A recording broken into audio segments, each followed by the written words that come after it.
Hoje, nós estaremos pensando em Mateus, capítulo 5, versículo 6, que diz assim: Bem-aventurados os que têm fome e sede de justiça, porque serão saciados. Nosso tema será famílias satisfeitas em Cristo Jesus. Como estamos no mês do lar, nós estaremos pensando justamente sobre este tema. Nós estamos vivendo o tempo da família da pós-modernidade, e essa família tem uma série de desafios que precisam serem vencidos. Por exemplo, não sei se vocês perceberam, mas tinha uma mãe aqui com seu celular na mão, e eu tenho observado que famílias têm, nas horas de almoço, muitas vezes nem conversam, todos ficam com seu celularzinho na mão, e não há mais comunhão, não há mais diálogo, não há mais envolvimento.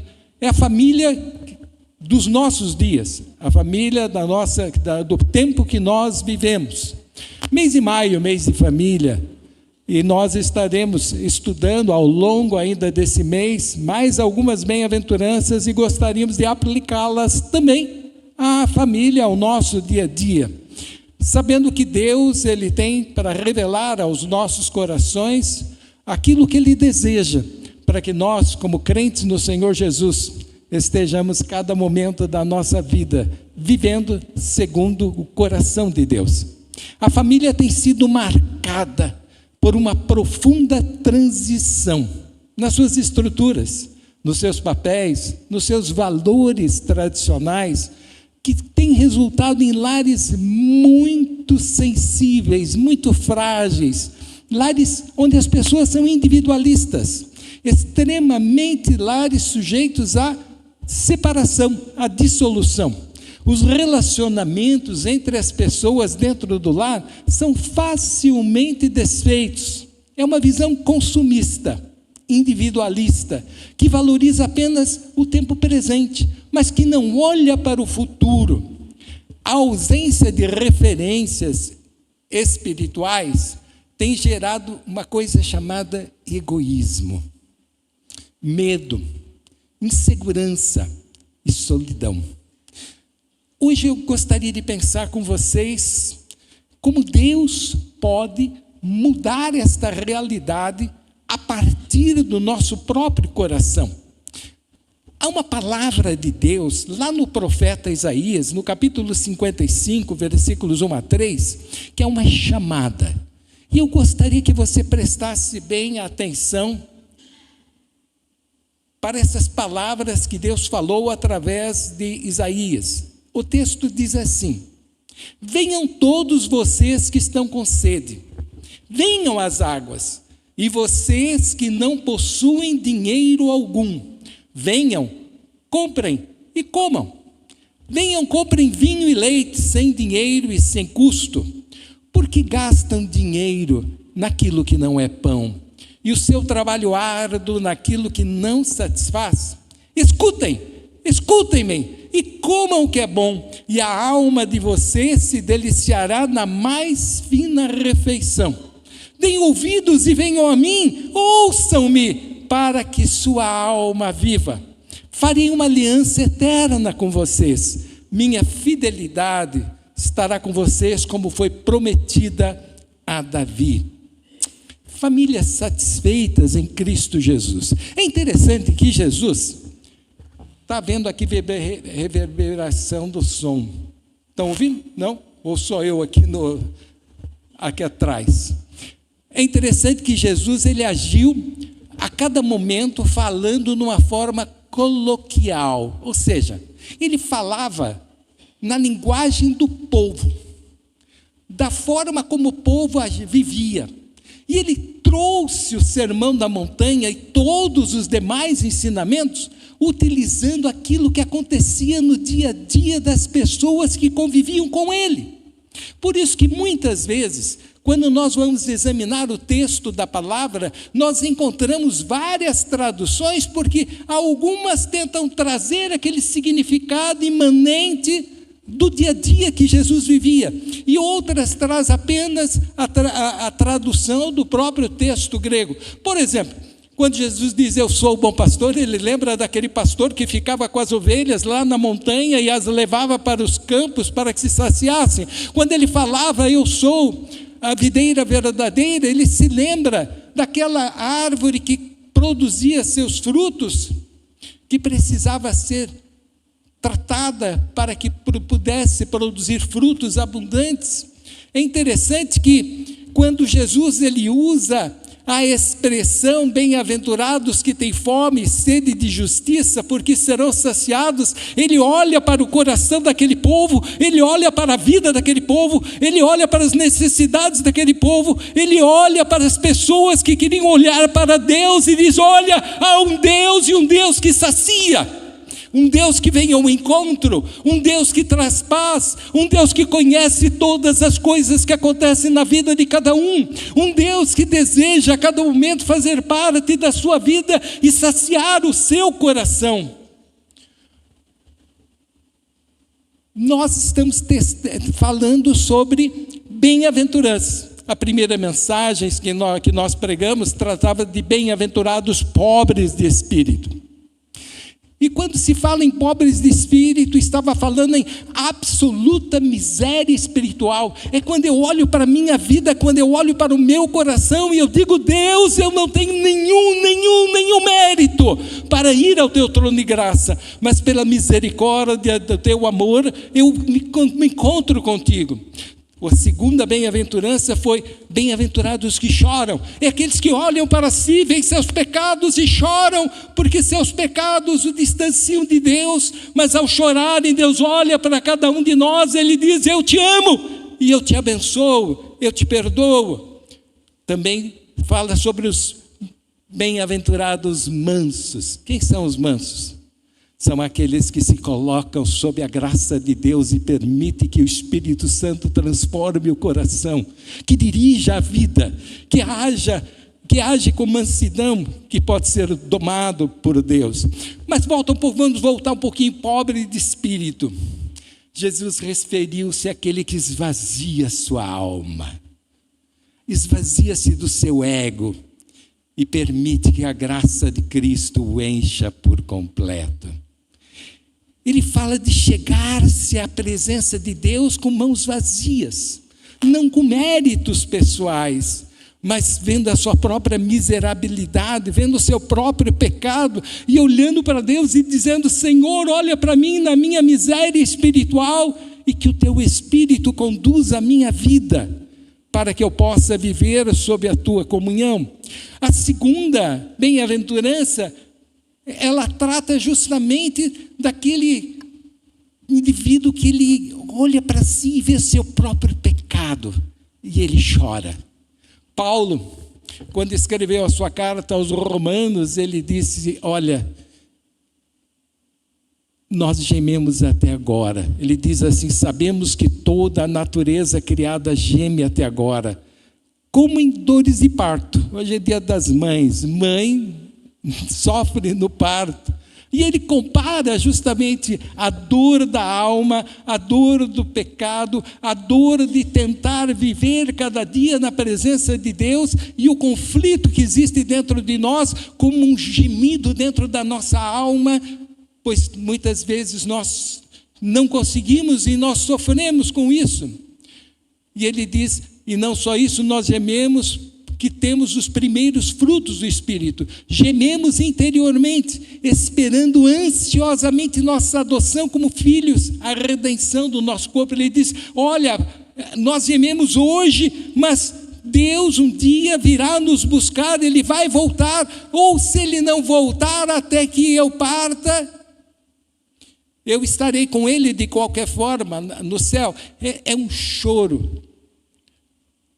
Nós somos crentes, mas nós somos seres humanos.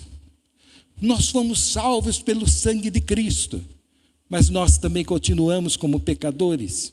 E na nossa condição humana, na nossa condição de pecadores, nós olhamos para um Deus vivo e um Deus que transforma o nosso coração e nele encontramos o refúgio, nele encontramos a paz e o perdão. Mas aí a terceira que nós vimos dizia, Bem-aventurado aquele que é manso. Aqui ele está falando de quem? Daquele treinador de animais, que treinava o cavalo chucro que vinha do campo, que era preso, e que era ali treinado a duras penas, até que esse cavalo se tornasse manso e pudesse ser usado por aqueles que precisavam do serviço dele. Deus olha para nós e diz, olha, Jesus olhava isso que acontecia nos seus dias, e ele vem e compara e diz, o ser humano é como um cavalo chucro. Ele precisa ser domesticado, mas ele precisa ser domado pelo Espírito Santo do Senhor, para que ele possa submeter-se à vontade do Pai e servir ao Senhor cada vez mais, aproximando-se da pessoa do meu filho, Jesus. E na medida em que nós nos colocamos na nossa mansidão e permitimos que o Espírito Santo nos transforme, nós vamos assumindo parcialmente a própria presença de Jesus e ficamos cada dia mais parecidos com Ele. E assim é a nossa caminhada espiritual. Agora, o que significa ser bem-aventurado? Algumas versões dizem apenas felizes. Mas Jesus, quando ele fala das bem-aventuranças, ele fala de diversas bem-aventuranças, principalmente 8 bem-aventuranças, e só que nessas bem-aventuranças há uma sequência, um crescimento. Eu preciso primeiro ver que eu sou um miserável, eu preciso chorar pelo meu pecado, eu preciso ser domesticado por Deus, eu preciso ser transformado pelo Espírito. Mas aí ele vem para a 4ª bem-aventurança, ele diz assim, bem-aventurado aquele que tem fome, aquele que tem sede de justiça. É um crescendo. Eu tenho que colocar-me diante de Deus como um pecador, eu preciso entender que o meu pecado me entristece a presença de Deus, eu preciso me colocar diante do Espírito Santo para ser transformado por Deus, mas eu também preciso ter uma fome no meu coração por Deus. Lá, bem-aventurado no grego significa plenamente satisfeito. Vocês almoçaram hoje? Lá em casa foi feijoada. Eu terminei meu almoço e eu estava plenamente satisfeito. Pude ir para a cama deitar, descansar, relaxar um pouco, até que a família chegasse de São Paulo. Bem-aventurado é plenamente satisfeito, com o coração cheio de Deus. É feliz, é estar feliz, é estar genuinamente feliz com a nossa aliança com Deus. Esse versículo poderia ser traduzido assim: feliz é aquele que está faminto e sedento de justiça, porque ele será plenamente satisfeito. Qual é a natureza da fome? Pastor Piper, ele escreveu o seguinte: a Bíblia não é um livro-texto que possa ser debatido. É uma fonte que satisfaz a sede espiritual, que satisfaz a sede da alma. Essa é a Bíblia. Existem no texto 2 palavras que são fundamentais. A primeira é a palavra fome. A palavra fome aqui significa, não é essa fome que eu tenho para almoçar, não é a fome que vocês têm para comer daqui a pouco o misto quente. Não é essa fome. Essa fome é uma fome pontual, ela é passageira. Aqui, quando ele fala em fome, ele está falando num estado de completa inanição. É quando eu sinto que eu necessito profundamente de ser alimentado pela graça de Deus, que eu estou triste, estou angustiado, eu estou num estado que eu preciso que Deus haja na minha vida. Quando ele fala de sede, não é a sede que eu mato com um copinho de água que tem lá atrás, e eu tomo essa água várias vezes durante o dia. Ele está falando aqui de uma sede, de uma completa desidratação.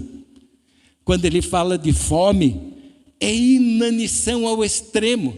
Quando ele fala de sede, é desidratação ao extremo. Se a minha alma não tiver esse sentimento no meu coração, eu nunca entenderei a vontade de Deus. Quando ele usa essas duas metáforas que são naturais a cada um de nós, ele está querendo mostrar que nós precisamos buscar a cada momento a comunhão com aquele que é o Senhor da nossa vida. E quando nós buscamos o Senhor com o nosso coração cheio de fé, seguro de que Ele está ouvindo a nossa voz, nós encontramos a graça de Cristo no nosso coração.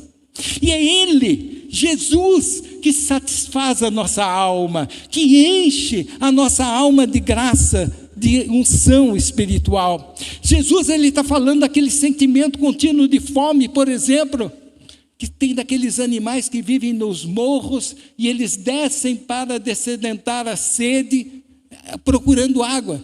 Quando você lê o Salmo 42, versículo 1 e 2, ele diz assim, e ele fala como deve ser o meu coração e o seu coração quando nós buscamos ao Senhor. É uma coisa muito especial. Ele diz, como a corça anseia por águas correntes, a minha alma anseia por ti, ó Deus. A minha alma tem sede de Deus, do Deus vivo. Quando poderei entrar para apresentar-me a Deus? O salmista, ele diz, quando eu poderei entrar para apresentar-me a Deus? Quando na sinceridade do seu coração, você abre o seu coração e derrama a sua alma diante de Deus. Ele te recebe, Ele te honra, Ele passa a fazer parte vitoriosa na sua vida. Há uma ilustração, um major inglês, durante a Segunda Guerra Mundial, ele estava com seus milhares de soldados numa grande cruzada lá na Palestina.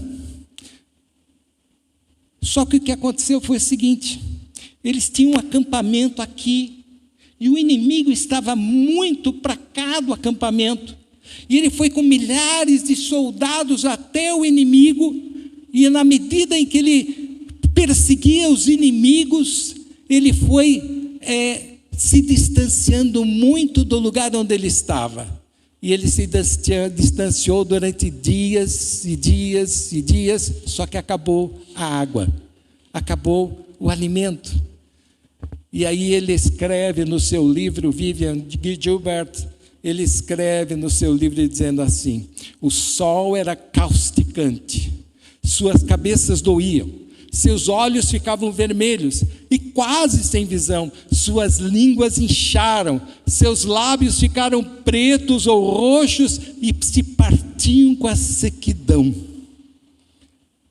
Eles conseguiram afastar os inimigos, que eram, na verdade, os alemães. Só que o retorno foi de vários dias e a água tinha acabado. E na medida em que eles retornavam, e eles o fizeram à noite, porque o sol era causticante durante o dia, e quando eles chegaram lá na cidade, era a cidade chamada Sharia, primeiro eles chamaram os doentes, que eram milhares de soldados, depois os idosos, depois os jovens. Levou 4 horas para esse major poder tomar água. E aí, naquele momento em que ele estava no seu último sentimento de sede, ele escreveu o seguinte, todos nós aprendemos a nossa primeira lição bíblica. Se fosse assim, a nossa sede por Deus e por sua justiça, por sua vontade em nossa vida, como um desejo preocupante, acolhedor, consumidor, quão ricos seríamos no fruto do Espírito. Eu pergunto para você, você tem tido esse tipo de sede? Sede tão profunda por Deus, que você dobra os seus joelhos e você clama, e você diz para o Senhor, Senhor, eu não tenho como sobreviver sem o teu infinito amor, eu não tenho mais o que fazer, eu preciso de ti, eu preciso que o Senhor responda ao meu coração, eu preciso que o Senhor me dê uma resposta, que o Senhor satisfaça a minha alma, que o Senhor me mostre o teu caminho. quando você se busca ao Senhor dessa maneira no seu coração, Ele responde.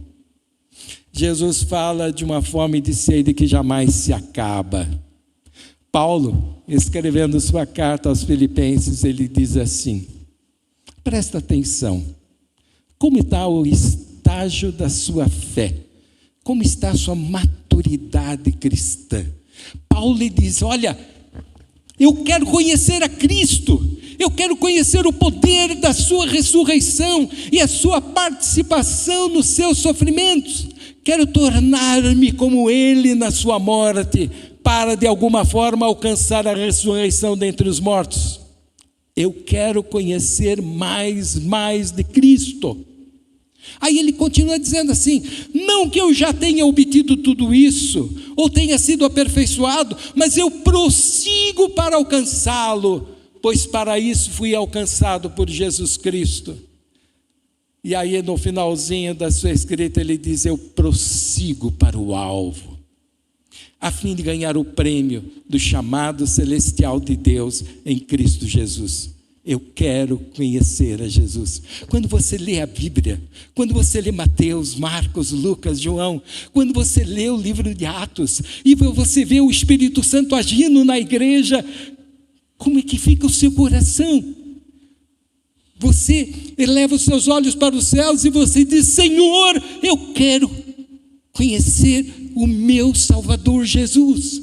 Eu quero ter essa unção que existe no livro de Atos na minha vida. Eu quero caminhar para e passo com Cristo, conhecendo-o cada vez mais no meu viver.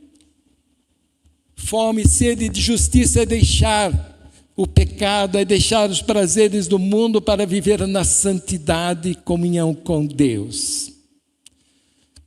Não existe fome e sede de justiça se a minha vida tem sido vivida no pecado. Aliás, não foi Paulo, um escritor cujo nome nós não sabemos, escreveu Hebreus 12, 1 e 2, ele diz assim, Hebreus: portanto nós também, pois que estamos rodeados de grande nuvem de testemunhas, deixemos todo embaraço e o pecado que de perto nos rodeia, e corramos com paciência a carreira que nos está proposta, olhando para Jesus, autor e consumador da fé.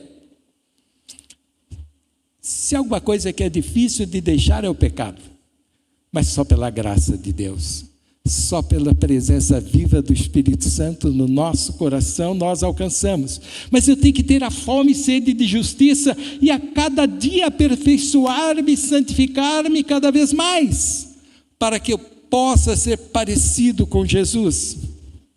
Na parábola do filho pródigo, quem é que gosta da parábola do filho pródigo? Levanta a mão. Tem alguém que não gosta da parábola do filho pródigo? Na parábola do filho pródigo vemos que há uma enorme diferença entre ter fome e estar faminto. Você já percebeu isso? Vamos pensar um pouco sobre filho pródigo. Ter fome pode representar apenas uma necessidade superficial, pontual. É quando buscamos a Deus ao passarmos por necessidades imediatas. Por exemplo, a doença, o desemprego, as dívidas. Quando nós queremos apenas sucesso pessoal, isso é fome superficial, é fome pontual. É aquele que crê em Jesus, mas busca apenas o que Ele pode dar. Eu estou lá na igreja porque eu quero que Ele me faça de mim um homem rico. Fome superficial. Esse é o estágio na vida do filho pródigo, sabe? Onde ele buscou comer o quê? A comida dos porcos. Ele estava naquele primeiro estágio. Ele tinha carência, ele tinha fome, mas ele estava comendo a comida dos porcos. Era a sua busca pela sobrevivência. Mas estar faminto representa um estado de desespero espiritual. Mas pastor, crente é desesperado. Sou desesperado por Jesus, pela presença de Jesus a cada dia no nosso viver. representa um nível de fome tão profundo que nada pode satisfazer por completo o que sentimos no nosso coração. É aquele momento especial da vida em que nós buscamos de Jesus e percebemos que somente Ele pode preencher o vazio do nosso coração. É o último recurso na vida do filho pródigo. É quando ele olha para a sua vida lá atrás e ele lembra do pai que tratava seus empregados com amor, com graça, o pai que alimentava seus empregados, o pai que dava um salário justo aos empregados, o pai que cuidava daqueles empregados, e ele lembra do pai carinhoso que ficou lá atrás. E aí ele diz: eu quero voltar, e eu direi para o meu pai: eu pequei contra ti, pai, faz de mim pelo menos um dos seus empregados. Mas havia um pai que ficava lá na frente da casa, e ele esperava com ansiedade o filho. E quando o filho vem, ele dá um abraço no filho, ele beija o filho, ele coloca um anel na mão do filho, ele diz: você é meu filho, você é meu filho. Aqui, ele encontrou a plena satisfação da sua alma. Ele não foi satisfeito lá com a comida dos porcos, porque apenas ele matava uma fome provisória.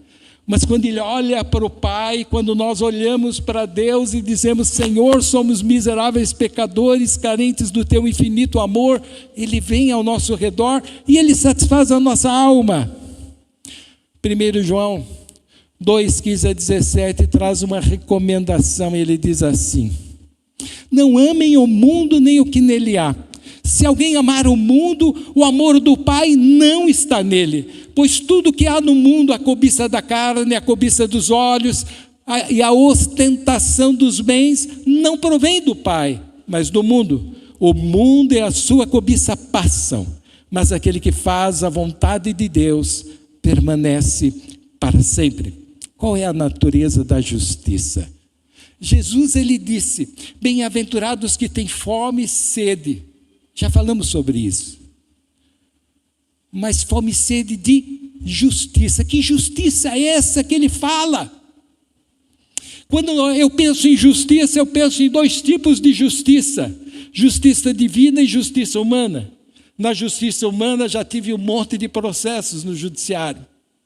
Mas na justiça divina é o Deus que olha para mim como pessoa, como um filho que por vezes está desgarrado, e Ele olha para mim com amor, e Ele vê o meu pecado, Ele aplica a lei do amor, Ele fala a minha consciência pessoal, e Ele sabe que no momento em que eu o busco, eu encontro nele justiça perfeita, imutável, igual para todos. E Ele vem ao meu alcance e Ele perdoa o meu pecado. Diante de Deus, Ele me olha e me vê apenas como miserável pecador, sem mérito. Mas Ele também olha para seu filho, em quem eu depositei a minha fé, e Ele diz: porque você ama o meu filho e aceita Jesus no seu coração, eu te torno meu filho, eu te perdoo, eu te justifico. Essa é a justiça de Deus. O que é que nós devemos fazer quando temos fome e sede? Felicidade é subproduto da justiça alcançada quando buscamos Cristo no nosso coração. Algumas pessoas buscam felicidade como vão para o médico. Você já foi para o médico e disse para ele: está doendo o meu pé, o senhor pode passar um remédio? Ou você foi no médico, o médico perguntou para você: o que é que dói em você? Ah, está doendo o braço. Ah, tá bom então, eu vou te passar uma aspirina. É uma consulta superficial. Um medicamento. Mas eu não fui tratado. Ele não pediu exames. Ele não me conduziu para um médico especialista na minha área. Faltou alguma coisa. Essa alguma coisa que falta, por quê? Muitas vezes, espiritualmente, nós pedimos a Deus apenas um paliativo para a nossa dor, mas não estamos dispostos a buscar ao Senhor para que Ele examine a nossa mente, examine o nosso coração, examine as nossas atitudes e mude a nossa própria vida. Jesus não apresentou remédio paliativo, ele olhou para cada um de nós e examinou a nossa vida e diagnosticou: você é um pecador que precisa da minha justiça, que se realiza através do meu Filho. E quando ele olha para mim, ele vê o meu pecado, mas ele olha para Cristo e ele vê o perdão que eu recebi quando recebi a Jesus no meu coração. Ele olha para mim e diz: olha, só tem um jeito. Permita que o Espírito Santo fale e transforme a sua vida e te dê conversão por completa. E quando isso acontece, eu posso andar na retidão e justiça de Deus. Nós somos pecadores justificados pelo sangue derramado por Cristo na cruz do Calvário. Ali Jesus carregou os nossos pecados. Ali Jesus liquidou a fatura que tinha contra nós. Eu não sei se você tem alguma dívida no banco, mas de repente, você é igual eu tenho dívida também. E aí de repente eu tenho um parente que ele vem e diz para mim: olha, eu acabei de receber uma indenização muito grande e eu quero te dar um presente. Eu digo para ele: olha, que bom, eu estou devendo no banco. Ele diz: quanto é que você deve? Ah, eu devo 50 mil reais. E ele pega e diz: eu vou fazer um pix para você de 50 mil reais, pague a sua dívida. Foi isso que Jesus fez por mim. Foi isso que Jesus fez por você. Nós éramos devedores pelos nossos pecados, mas ele foi lá da cruz do Calvário e carregou sobre si os nossos pecados. E diz a palavra que ele liquidou o título que era contra nós, a dívida que estava contra nós. Isso se chama justificação. Ele justificou-me pelo sangue derramado por Cristo na cruz do Calvário. Justiça divina nos molda e nos torna agentes de mudança. Quando eu busco a Jesus, a minha vida é impactada, porque Ele vai mudando a minha mente, Ele vai mudando o meu sentimento, Ele vai mudando as minhas atitudes, e eu passo a ser um agente de mudança. Há uma pessoa que eu admiro muito, que já faleceu em 68, Martin Luther King. Martin Luther King foi movido por uma fé e fome de justiça. Ele lutou tanto para salvar o povo, quanto pela igualdade dos direitos civis norte-americanos. A justiça de Deus, ela promove mudança na nossa vida em 3 áreas. A primeira área é a área legal, eu sou perdoado. A segunda é a área moral, eu sou transformado e santificado pela presença do Espírito Santo. Mas existe também a justiça social. Sabe o que é a justiça social? Eu vivo a contracultura do mundo. Eu vivo a contracultura do mundo. O que significa isso? Vivendo os princípios da palavra de Deus, eu vivo relacionamentos saudáveis, relacionamentos baseados no amor, na compreensão, no perdão. Vivendo os princípios de Deus, eu procuro defender a justiça nos tribunais, defender a ética nos negócios, condenar a corrupção, defender a verdade e lutar para que o bem comum exista dentro da sociedade. Então, quando Deus ele olha para mim, Ele me aplica 3 tipos de justiça: justiça legal, justiça moral, justiça social. São as 3 tipos de justiça que devem envolver a minha vida. John Stott disse isso. A uma das suas mensagens e estudos, ele fala exatamente isso. A fome por justiça é insaciável. Sabe, lá no grego tem uma expressão, e essa palavra que é usada lá no grego para justiça, significa: eu tenho fome e sede, toda a fome. O que significa isso? Eu tenho fome e sede, e Deus vem e satisfaz a minha fome agora. Quando eu me converto, eu aceito a Jesus como meu Salvador. Mas essa fome continua movendo a minha mente, o meu coração, e eu continuo a cada dia tendo fome, tendo sede de justiça, pela presença de Cristo no meu coração. E essa fome se torna insatisfeita por completo. porque ela vai me satisfazendo a cada dia. Então, nossa plena satisfação somente é completa quando Cristo voltar, ou lá no céu, quando encontrar meu pai, minha mãe, meus avós, meus amigos, os muitos crentes que eu já tive a alegria de celebrar cerimônia porque Deus os chamou. Essa justiça só se completa lá. Mas até lá, eu preciso ter essa fome no meu coração. Agora, como é que eu sei se eu tenho fome e sede de justiça? Eu me sinto satisfeito conhecendo os planos de Deus para a minha vida e os propósitos de Deus para o meu dia a dia. Propósitos de Deus meu como pessoa, como trabalhador, como estudante. Propósito de Deus como marido, como filho. Propósito de Deus no papel que eu realizo no meu lar. Propósito de Deus em todas as áreas da minha vida. Eu me sinto feliz e abençoado. Ou eu sinto ainda que falta alguma coisa no meu coração e ainda há um vazio no meu coração. Paulo era uma pessoa igualzinha a mim, igualzinha a você. E ele fala desse sentimento no seu coração que se travava a cada momento. E ele diz assim: pois no meu íntimo do meu ser eu tenho prazer na lei de Deus. Eu me sinto abençoado e feliz sendo crente. Mas eu vejo uma outra lei que atua nos membros do meu corpo e guerreia contra a minha mente, tornando-me prisioneiro da lei do pecado que atua em meus membros. E aí ele diz: miserável homem que sou, quem me libertará do corpo sujeito a essa morte? Esses dias eu vi o meu pastor Nicodemos, um dia desses, acho que foi ontem, na escola, durante o café da manhã. E ele falava justamente sobre isso. Eu não sou um anjo, eu sou um ser humano. E um ser humano que tem uma luta interior. Uma luta que nós travamos no nosso dia a dia.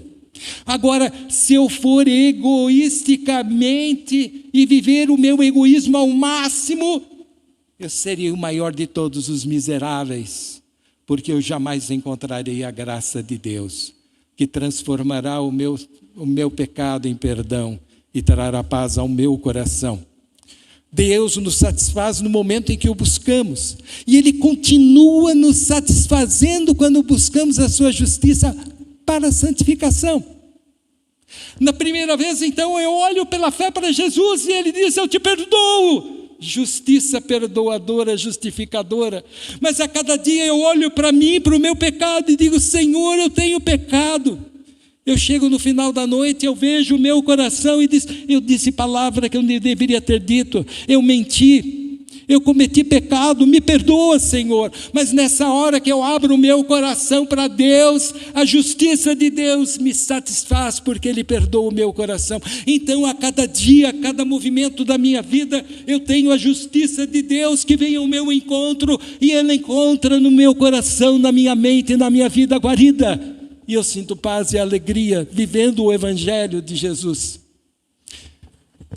Martin Lloyd-Jones, ele disse o seguinte: o Evangelho ofende os homens, porque os obriga a se defrontarem consigo mesmos. Por que é que você muitas vezes não lê a Bíblia? Porque a Bíblia acusa. A Bíblia mostra o nosso pecado. Portanto, justiça também tem o sentido de viver uma vida santa, uma vida reta, uma vida justa, uma vida íntegra, para continuamente vivermos em consonância plena com a comunhão com Deus. Isso me leva a cada dia ao exame de consciência, e para encontrar em mim aquilo que eu tenho falhado. Fome e sede de justiça também está ligado ao tempo que eu gasto lendo a palavra de Deus. Você não precisa me responder, mas quanto tempo você gastou essa semana lendo as Escrituras? Ou ouvindo? Hoje tem a Escritura gravada, você pode ouvir, você não precisa ler. Mas quanto tempo você permitiu que o Espírito Santo, através das Escrituras Sagradas, estivesse inundando a sua alma com a presença de Deus? Há quanto tempo você permitiu que as palavras de Jesus, lá no Sermão do Monte, ou as palavras de Jesus, tivessem influência no íntimo da sua alma e pudessem produzir efeitos maravilhosos e trouxessem bem-aventurança e felicidade para o seu coração? Se a leitura da Bíblia tornou-se algo secundário, significa que você vem perdendo a fome e a sede de Deus. E alguma coisa está substituindo o seu tempo. Cuidado, para que o mundo não substitua o seu tempo. E você possa, ao invés de viver a graça transformadora de Cristo, viver uma mente pecaminosa, que provoca mal às pessoas que estão ao seu redor. Como posso satisfazer então a minha vida e a vida da minha família? O verbo que é usado ali é um verbo que significa plena satisfação. Era aquele tempo em que Jesus olhava os animais que comiam no campo. E aqueles animais, ao comerem a erva do campo ou a forragem, eles se sentiam plenamente satisfeitos e fartos.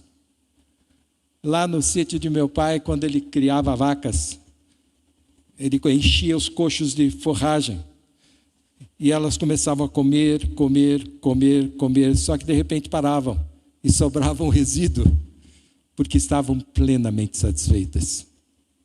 Assim é a nossa vida espiritual. Na medida em que eu como da graça de Deus, à medida que eu me alimento da palavra de Deus, à medida em que eu vivo em constante consonância com a vontade de Deus, à medida que eu sinto a presença de Deus, Jesus diz: bem-aventurados sois são aqueles que têm fome e sede de justiça, porque serão satisfeitos. Eu me sinto farto pela própria presença de Deus no meu coração. Portanto, eu me sinto absolutamente feliz.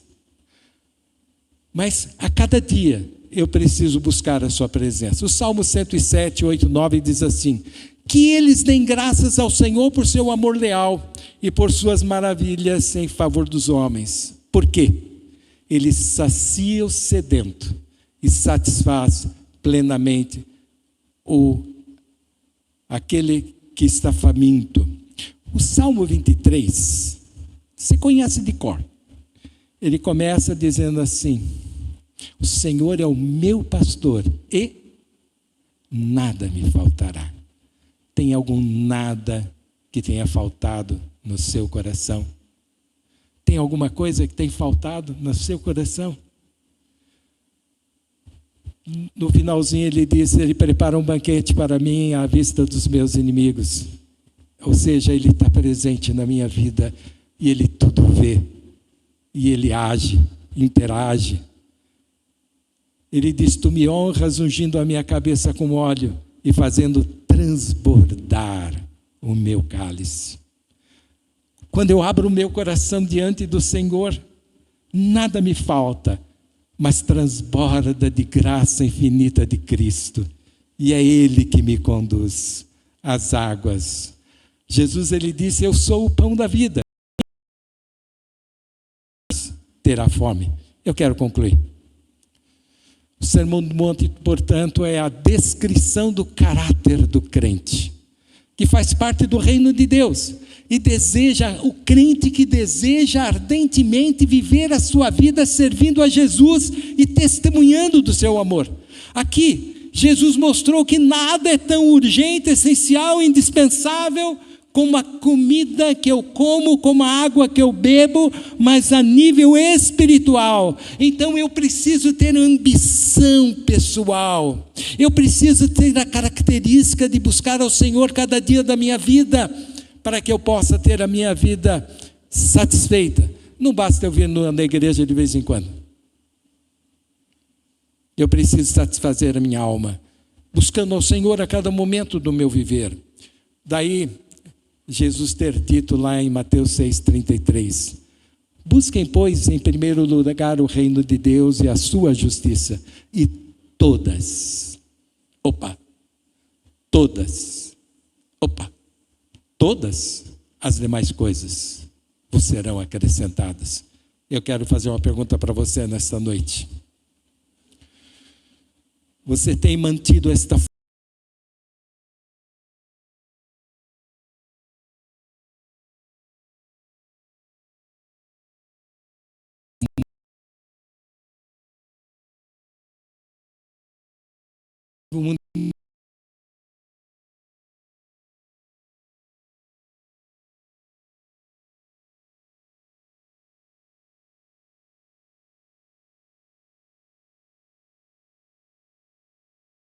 fome no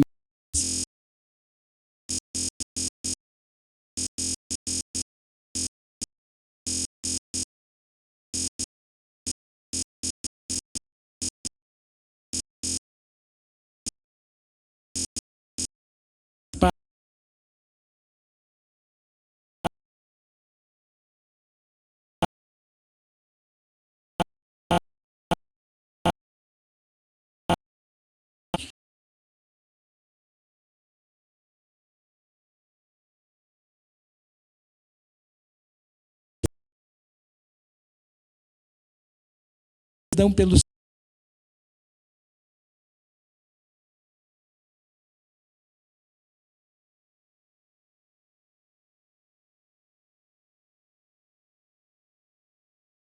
Jesus.